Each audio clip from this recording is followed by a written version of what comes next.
อาตมาเสียเต็มพ้นให้สัทธาโยมไม่ยายผู้ที่มาทานให้ด้วยปัจจัยบริจาคขอให้สมมาตรมุ่งมโนทานปรารถนา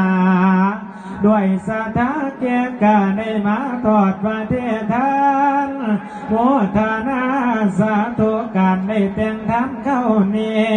ขอให้มีบุญคำกุศลน้ำสาบจองให้ไปถึงแห่งห้องวิมานกว้างว่าดังไม้ยมพ่อ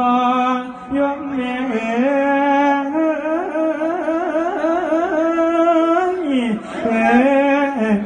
สิยกยังใหญ่ไปที่ดอกทั้งใดขอให้สมพรใช้ดังคำแถลงตากุศลทั้งเข้านี่ให้มีบุญดอกนุนสวงสมประสงค์มามุ่งมโนเจ้าโคสุเนวขันเจ้าท่านไปแล้วขอให้เจ้าจงได้มีอายุยืนนานอย่าได้ชีพไปป่านตั้งแต่เยาว์ยังน้อย